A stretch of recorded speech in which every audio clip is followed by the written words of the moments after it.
káàárọ̀ ní anywhere tó ti ń gbọ́ mi. Ẹ má bínú, iṣẹ́ pọ̀ lọ́wọ́ ni o. Tí n bá ti send link sí yín, ẹ click ẹ̀. Tẹ́ bá ti click ẹ̀, ó máa gbé yín lọ sí registration portal. So bẹ́ẹ̀ ṣe máa register bí mo ṣe ṣàlàyé inú group inú fídíò àkọ́kọ́ yẹn, ni mo ṣe ní kí n kàn sáré ṣàlàyé eléyìí kékeré. So níbí ẹ fi nọ́mbà tẹ́ ẹ fẹ́ fi register ẹ fi sí, but ẹ yọ 0 ìbẹ̀rẹ̀, ẹ yọ kúrò. Now ẹ fi GSM number yín, tẹ́ bá ti fi sí, ẹ fi password yín, ẹ fi sí àkọ́kọ́, ẹ fi password yín, ẹ fi sí ìkejì. Nítorí pé èmi ti register ni mo kàn ṣe ń ṣe eléyìí o. Ẹ wá mú nọ́mbà 6173, nọ́mbà ọ̀tọ̀ ló máa fún ẹ̀yin, ẹ kọ sí iwájú ẹ̀yẹn 6173, ẹ wá tẹ register. Ó ti yé yín. So tẹ́ bá ti tẹ register tán, ẹ jẹ́ kí n tẹ kẹ́kan rí.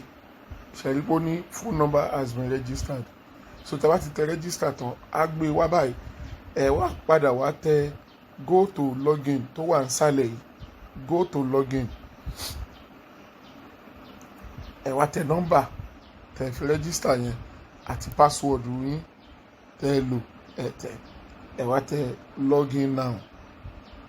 Tẹ́ bá ti tẹ login now, ó ti rí bó ṣe rí. Any notification tó bá gbé wá pop up, okay ní kẹ́ tẹ̀. Ó ti yé yín.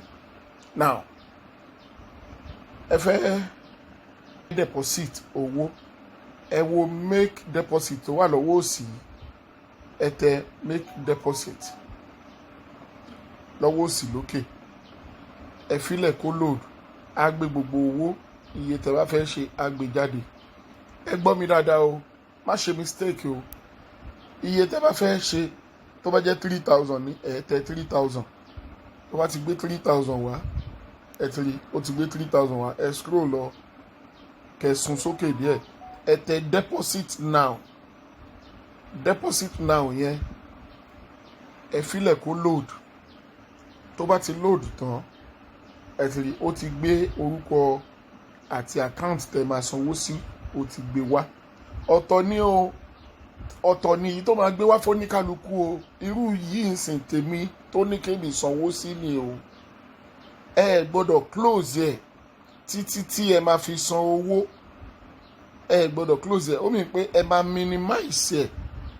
Ẹ minimize, ẹ wá lọ sórí application tẹ́ fẹ́ fi san owó. Tẹ́ bá ti san owó yẹn, nínú narration, ibi tí narration wà, ẹ kọ nọ́mbà tẹ́ register yẹn, ẹ kọ nọ́mbà yẹn síbi narration, níbi tórúkọ yẹ kó wà. Nọ́mbà yẹn lẹ máa kọ síbẹ̀. Ẹ wá kọ nọ́mbà yẹn, ẹ kọ payment sí lẹ́yìn. Ṣó ti yé yín? Nọ́mbà yẹn payment, ẹ wá send owó yẹn. Immediately tẹ́ send owó yẹn, ó ti yé yín. Immediately tẹ́ send owó, tẹ́ bá ti rí pé ó ti kọ pé ó ti lọ, ẹ fún ní ìṣẹ́jú kan, ẹ minimize, kẹ́ padà sí orí business yẹn, kẹ́ wá tẹ I have made the payment. New box tó wà nísàlẹ̀, I have made the payment. Box tó wà nísàlẹ̀ pátápátá yìí, I have made the payment. Ẹ tẹ̀.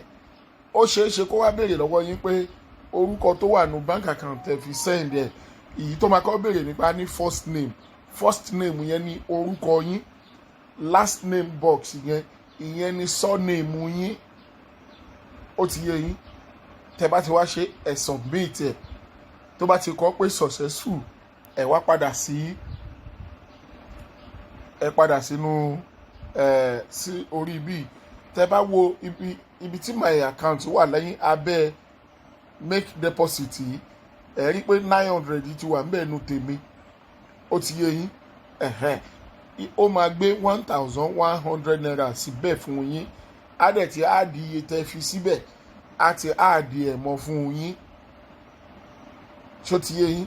Iye tẹ́ fi síbẹ̀, tẹ́ deposit yẹn, tó bá ti wọlé, ẹ lè máa refresh ẹ̀ tí ó bá tètè wọlé. ẹ máa refresh fóònù page yín, ìyẹn ni pé ẹ gbé ọwọ́ lé screen yín báyìí ẹ fà wálẹ̀, so a refresh page yín yẹn. Tó bá ti refresh ẹ ṣe ti rí pé 900 yẹn ò sí níbẹ̀, ẹ rí bó ti gbé wá padà. Tó bá ti wá gbé owó yẹn wá, iye tẹ́ fi sí tó ti add ẹ̀ mọ́ 1100, ẹ wá sí ìsàlẹ̀ icon kejì nísàlẹ̀ níbi tí product wà, tán kọ product sí, ẹ wá tẹ iye tẹ́ fi sí yẹn. Tó bá jẹ́ 3000 lẹ fi sí, ẹ tẹ buy 3000, á gbé wá fún yín pé confirm, ẹ tẹ confirm. Tẹ bá ti tẹ confirm yẹn, ó máa lọ yọ kí ló ń pè, ó máa yọ 3000 yẹn kúrò, tàbí iye tí ẹ fi ṣe yẹn ó máa yọ kúrò ní ibi tí 900 wà yìí, níbi account balance. Ó ti yé yín. Má gbàgbé wípé iye tó bá lágbára láti sọnù ni kò fi sí, nítorí business yìí a ti ṣerú ẹ̀ rí. Ó ti yé yín. So bẹ́yìn ò bá tí ì ṣe, èmi ti ṣerú ẹ̀ rí, but àwọn yẹn ń gbà yẹn wọ́n fi 15% àbí 10% láti máa já kúrò ní withdrawal wa, wọn ò fi sí gbà yẹn. So ìgbà táwọn yìí fi sí ló jẹ́ kí n wò pé ó ṣeé ṣe kí eléyìí kó last long. Ó ti yé yín. Ṣùgbọ́n iyekíye tó bá fi sí, ọjọ́ 4 péré ó ti rí gbà. So má gbàgbé yẹn ò. Then lójoojúmọ́ tẹ bá wo òkè níbi ọwọ́ ọ̀tún, ibi make deposit tó wà lọ́wọ́ òsì yìí, withdraw money ló wà ń bẹ̀, customer care, daily checking, ẹ tẹ daily checking. Lójoojúmọ́ ẹ máa gba 100 naira, ẹ wá tẹ daily checking white yẹn, ṣẹ́tìrì. Ó ti di pé ẹ̀ẹ̀mejì, ọjọ́ méjì ni mo ti gbà yẹn. Tá bá lọ wo 900, tá bá tẹ back, tá bá lọ wo 900 mi, ẹ refresh. Tá bá ti refresh bẹ́ẹ̀ yẹn, ẹ rí pé 900 yẹn ó ti di 1000. So bẹ́ẹ̀ ṣe máa make deposit òun nìyẹn. Thank you, God bless you. Ẹ ṣé o.